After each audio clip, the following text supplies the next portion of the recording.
All right, so now we're going to finish up here lesson 73 of Jazz Piano Daily. This is part 4 of our How to Improvise over Jazz Ballads. Let's take a look at the music. Love this sound, this kind of locked hand sound that we're doing here. So let me start from the beginning here. So first of all, I'm playing my G minor 7 rootless chord voicing in the right hand. Okay, so it's a 3, 5, 7, 9. And I give it a little bit of a roll, right? A little bit of a roll. Here I'm coming into the G minor 7 chord, but I don't play the 5th, right? I just play that kind of cluster. We know that pro tip I told you before, you could replace the 5th with the 11th if you want to. Okay, so you could do that. Or just play the cluster, then down to the 5th, and then I'm playing this.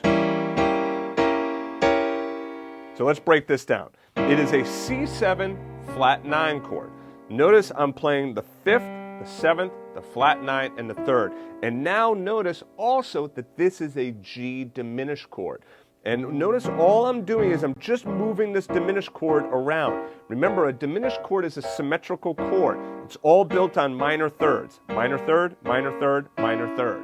All right, so that means G diminished is the same thing as B flat diminished, same thing as C sharp diminished, same thing as E diminished, meaning the same notes. All right, so I can just move this right up like that.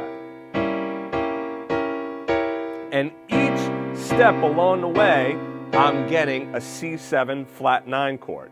So that means that if I want to play a C7 flat 9, I could play a root 3 7 there, play an E diminished chord in the right hand, G diminished chord in the right hand, B flat diminished chord in the right hand, C sharp diminished chord in the right hand. And I could use that for my improvisation.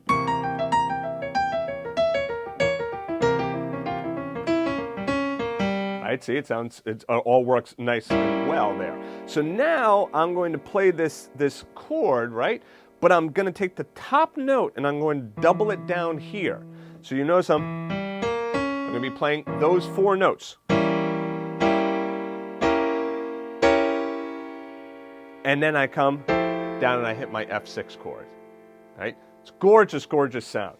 In the next lesson, I'm going to show you how to do drop 2s on this, which is even cooler. But for right now, we're going to start with this one first. So here we go.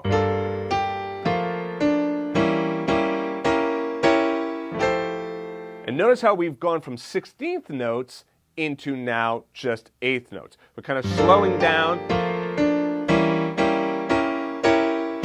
We're slowing down before we're going to get back into the next A section for improvisation. Or maybe what you might want to even do is what I have written here, right?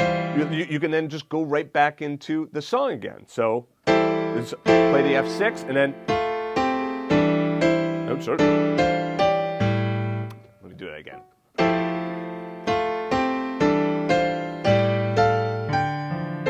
Right, so you can go back into the song. All the melody is written out there for you, okay? So you can play that. If you don't want to do the 6th and the melody at the end,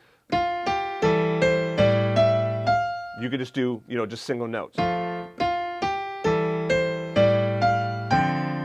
would be fine as well. Remember, I harmonize them with the 6th and the 5ths underneath.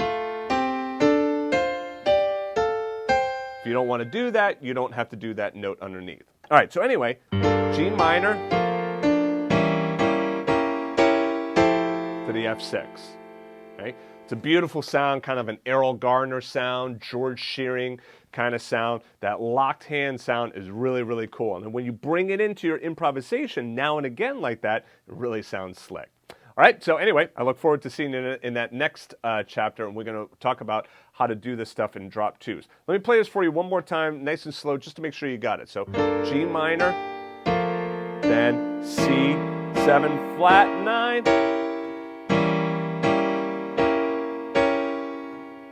second finger thumb, middle, second. And then if you're going to go back